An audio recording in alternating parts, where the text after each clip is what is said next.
இன்றைக்கி பார்த்தீங்கன்னா தமிழ்நாட்டுக்கு துயரமான நாளுங்க. என்ன நடந்திருக்கு அப்படின்னு பார்த்தீங்கன்னா, டிவிகே தலைவர் விஜய் அவர் நடத்தின ரோட் ஷோவில் பார்த்தீங்கன்னா, கூட்ட நெரிசலில் வந்து 36 பேர் பலியானதாகவும் 88 பேர் தீவிர சிகிச்சை பிரிவில் இருக்கிறதாகவும் தகவல் வந்திருக்குங்க. தளபதி விஜய் அவர்கள் பார்த்தீங்கன்னா வாரம் ரோட் ஷோஸ் பண்ணிகிட்ருக்காரு. ஸோ அந்த வகையில் இந்த வாரம் பார்த்தீங்கன்னா நாமக்கல் மற்றும் கரூர் பகுதிகளுக்கு போயிருக்காரு. ஸோ அந்த இடத்துல என்ன நடந்திருக்கு அப்படின்னு பார்த்தீங்கன்னா, கரூர் பகுதிகளுக்கு போகும்போது அங்கே மக்கள் வந்து அதிகப்படியாக கூடியிருக்காங்க. அந்த கூட்ட நெரிசலில் பார்த்தீங்கன்னா நிறைய பேர் மயங்கி விழுந்திருக்காங்க. தளபதி விஜய் அவர்கள் மேடையில் பேசிகிட்டு இருக்கவே நிறைய பேர் மயங்கி விழ ஆரம்பிச்சிட்டாங்க.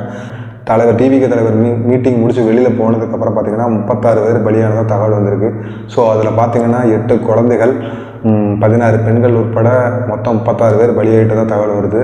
மேலும் 58 பேர் தீவிர சிகிச்சை பிரிவில் இருக்காங்க. ஸோ பொதுமக்கள் வந்து பார்த்திங்கன்னா இந்த மாதிரி கூட்டத்தை வந்து தவிர்த்துருக்கலாம். எத்தனை பேர் டிவியில் பார்க்குறீங்க, எவ்வளோ கூட்டம் வருது, அந்த கூட்டத்துக்குள்ளே நம்ம நிற்க முடியுமா இல்லையாங்கிறத கூட யோசிக்காமல் மக்கள் அவங்க பாட்டுக்கு அவங்க குழந்தைகளை தூக்கிட்டு பெரியவங்க முதியோர் எல்லாருமே உள்ளே போயிருக்காங்க. ஸோ இந்த மாதிரி நம்ம வந்து ஒரு கூட்டம் கூடுதுன்னா முடிஞ்ச வரைக்கும் வயசானவங்க முடியாதவங்க இவங்கெல்லாம் வந்து வீட்டில் இருந்து டிவியில் பார்த்துருக்கலாம்.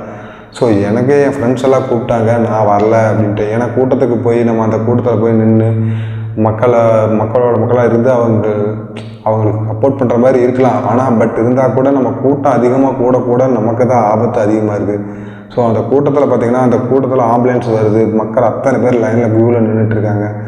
ஸோ இதை அவாய்ட் பண்ணியிருக்க வேண்டிய விஷயம். ஆனால் அவங்களுக்கு விஜயை பார்க்கணுங்கிற ஆர்வம், தொண்டர்களுக்கு வந்து விஜய் வந்து இன்னும் மாசாக காட்டணும் அப்படிங்கிற எண்ணத்தில் வந்து மிகப்பெரிய கூட்டம் போய் கூடியிருக்கு. ஸோ அதில் தான் வந்து இதில் விஜயை தப்பு சொல்கிறதா இல்லை அங்கே இருந்த மக்களை தப்பு சொல்கிறதா, இது யார் தப்பு சொல்கிறதுனே தெரில.